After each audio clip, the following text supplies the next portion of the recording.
Hai,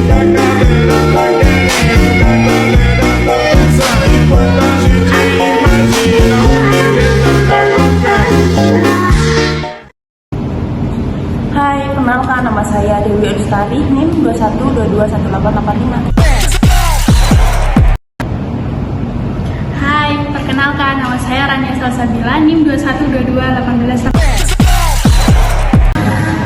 Hai, perkenalkan nama saya Krista Martarina, NIM 21221899. Baik, di sini saya akan menjelaskan keamanan dan privasi dalam ekonomi digital. Pelindungan data pribadi dalam layanan publik digital adalah aspek krusial yang berkaitan dengan pengelolaan, penyimpanan, dan penggunaan informasi pribadi individu oleh entitas publik, swasta, dan konteks lainnya berbasis digital. Dengan semakin banyaknya layanan yang mengandalkan teknologi digital, penting untuk memastikan bahwa data pribadi pengguna dilindungi dari penyalahgunaan, kebocoran, dan pelanggaran privasi. Keamanan digital dan privasi dalam ekonomi digital merujuk pada perlindungan data pribadi dan informasi sensitif pengguna dari akses yang tidak sah, pencurian identitas, dan kejahatan cyber. Dalam konteks ini, keamanan mencakup langkah-langkah untuk melindungi sistem data dari ancaman, sedangkan privasi berfokus pada pengelolaan dan penggunaan data pribadi dengan cara yang etis dan sesuai hukum. Berkaitan dengan perlindungan data pribadi, beberapa tindakan atau upaya yang telah dilakukan oleh pemerintah Indonesia adalah Undang-Undang Nomor 11 Tahun 2020 tentang Informasi dan Transaksi Elektronik (UU IT).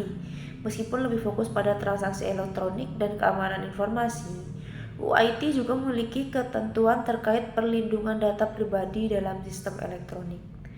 Peraturan Menteri Komunikasi dan Informatika Nomor 20 Tahun 2016. Pengaturan pelindungan data pribadi dan sektoral beberapa sektor seperti perbankan, kesehatan, dan telekomunikasi. Yang selanjutnya ada tantangan keamanan cyber di sektor publik. Cyber security atau keamanan cyber dalam konteks pertahanan negara menjadi salah satu hal yang tidak dapat terelakkan di era modern seperti saat ini, di mana era telah menjadi bagian yang tidak terpisahkan dalam kehidupan bernegara dan keseharian. Mudahnya mobilitas manusia beserta pola komunikasinya menjadi contoh sederhana perubahan perilaku warga negara menuju manusia dengan identitas baru atau manusia milenial. Perubahan perilaku masyarakat tersebut tentu mempengaruhi perilaku negara atau pemerintah. Dalam hal ini, negara akan merespon dalam bentuk yang beragam, mulai dari munculnya regulasi baru terkait dunia cyber hingga terbentuknya badan khusus yang menangani semuanya. Itu merupakan bentuk adaptasi negara. Berkembang dan kemiskinan miskin.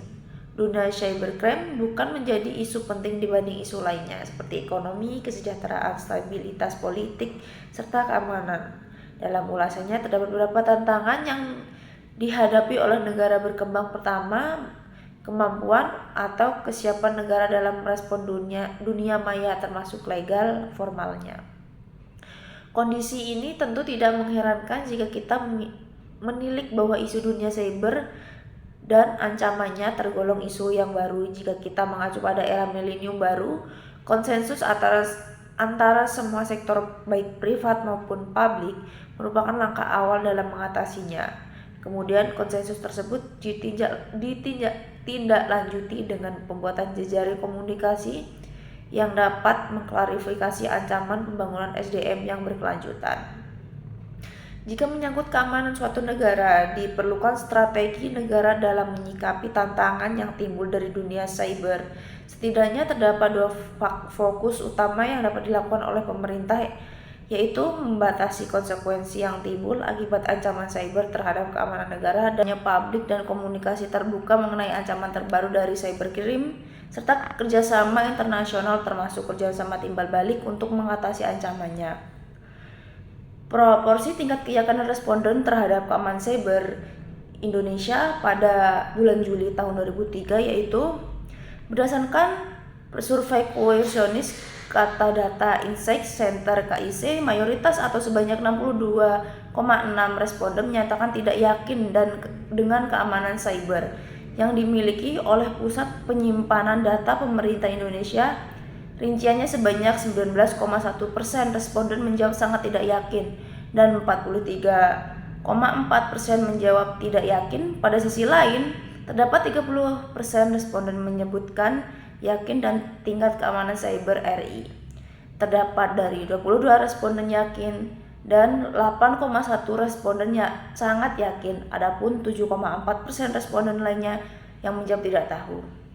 Sementara itu, data yang dihimpun dari Kata Data menunjukkan bahwa sepanjang paruh pertama 2023 diduga terjadi 4 kebocoran database milik pemerintah dengan rincian 1, yaitu kebocoran data penggunaan BPJS Kesehatan sebanyak 19,5 juta dan penggunaan BPJS Ketenagakerjaan. Saya akan menjelaskan tentang kebijakan privasi dalam pengelolaan aset publik. Di tengah era digital yang pesat, data pribadi individu semakin rentan terhadap potensi penyalahgunaan dan pelanggaran privasi. Keamanan data pribadi merupakan hak asasi manusia yang harus dijamin dan dihormati. Indonesia sebagai negara berkembang dengan adopsi teknologi yang pesat, memiliki tanggung jawab untuk melindungi data pribadi sebagai hak privasi. Dalam konteks ini, hak privasi menjadi isu yang mendesak untuk diatasi hak keamanan data pribadi mereka. Dengan meningkatnya kasus pelanggaran, memiliki peraturan perundang-undangan yang efektif untuk melindungi hak privasi warganya. Di Indonesia, kesadaran akan perlunya perlindungan data pribadi telah semakin meningkat. Seiring dengan pertumbuhan penggunaan internet dan aplikasi berbasis teknologi, hak membela diri merupakan salah satu hak hukum yang digariskan dalam Undang-Undang Dasar 1945 menurut pasal 28G ayat 1. Warga negara berhak atas perlindungan diri pribadi, keluarga, kehormatan, martabat, dan harta miliknya. Namun demikian, dengan kemajuan teknologi informasi dan komunikasi, hak pribadi seharusnya tidak hanya dipahami sebagai hak milik sebagaimana diatur dalam pasal tersebut. Prinsip hak privasi terhadap data pribadi. Prinsip hak privasi terhadap data pribadi merupakan aspek kritis dalam era digital yang semakin maju ini. Setiap harinya kita berinteraksi dengan teknologi dan memberikan data pribadi secara online. Data pribadi merujuk pada informasi apapun yang dapat mengidentifikasi secara langsung atau tidak langsung seseorang. Ini termasuk namun tidak terbatas pada nama, nomor telepon, alamat email, tanggal lahir, nomor identifikasi, data keuangan, dan informasi medis. Namun dengan memberikan informasi ini, kita juga membuka peluang bagi potensi penyalahgunaan data dan pelanggaran privasi. Menurut Warren dan Berendis, dalam jurnal tersebut, tumbuh dan berkembangnya teknologi telah menimbulkan kesadaran masyarakat yang menimbulkan kesadaran bahwa setiap orang berhak untuk menikmati hidup. Menurut Warren dan Berendis, seiring dengan perkembangan dan kemajuan teknologi, kesadaran masyarakat pun tumbuh menimbulkan kesadaran setiap orang berhak untuk menikmati hidup. Privasi adalah hak untuk menikmati hidup dan hak untuk dibiarkan sendiri. Dan perkembangan hukum ini tidak dapat dihindari dan menuntut pengakuan hukum. Berkaitan dengan perlindungan data pribadi, beberapa tindakan atau upaya yang telah dilakukan oleh pemerintah Indonesia adalah A. Undang-Undang Nomor 11 Tahun 2020 tentang Informasi dan Transaksi. B. Penyusunan Rancangan Undang-Undang Perlindungan Data Pribadi. C. Peraturan Menteri Komunikasi dan Informatika Nomor 20 Tahun 2016 tentang perlindungan data pribadi dalam sistem elektronik. D. Pengaturan perlindungan data pribadi dalam sektoral beberapa sektor seperti perbankan, kesehatan, dan telekomunikasi. E. Pengawasan dan sanksi. Pemerintah juga memiliki peran dalam mengawasi entitas yang mengelola data pribadi. jika terjadi pelanggaran. Yang pertama, kebijakan privasi. Kebijakan privasi merupakan sebuah dokumen hukum yang menjelaskan bagaimana organisasi atau perusahaan mengumpulkan, menggunakan, dan melindungi data pribadi pengguna atau pelanggan.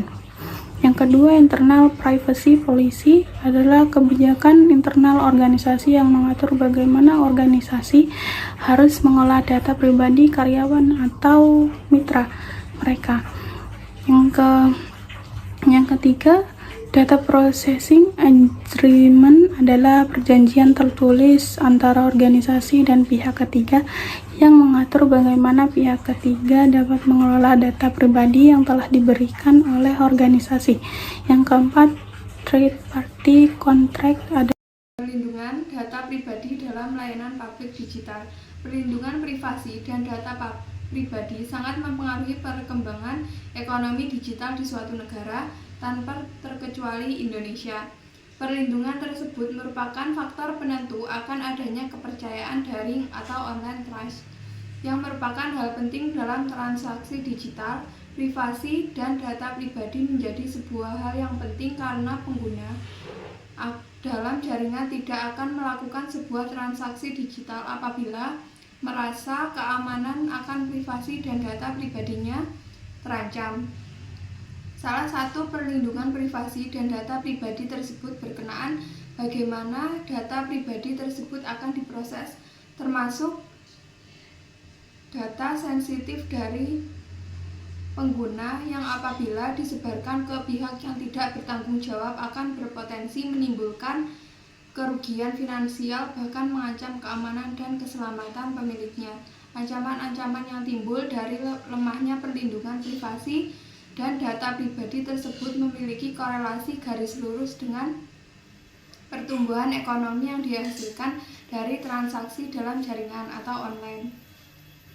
Selanjutnya yaitu kasus yang pertama, kebocoran data asuransi BRI Life Dunia Perbankan dan asuransi juga tidak luput dari kasus cybercrime. Contohnya saja perusahaan asuransi BRI Life pada bulan Juli 2021, peretas berhasil membocorkan sekitar 2 juta data nasabah BRI Life dan menjualnya secara online dengan harga sekitar 101.600.000. Akun Twitter Under the Bridge mengklaim bahwa peretas telah mengakses 250 GB data BRI Life termasuk 2 juta data nasabah dalam format file PDF dan 463.000 dokumen lainnya yang berisi informasi seperti foto KTP, nomor rekening, nomor pajak, akta kelahiran, dan rekam medis. Kebocoran data ini terjadi karena adanya kerentanan dalam sistem elektronik BRI Life yang disalahgunakan oleh pihak-pihak yang tidak bertanggung jawab.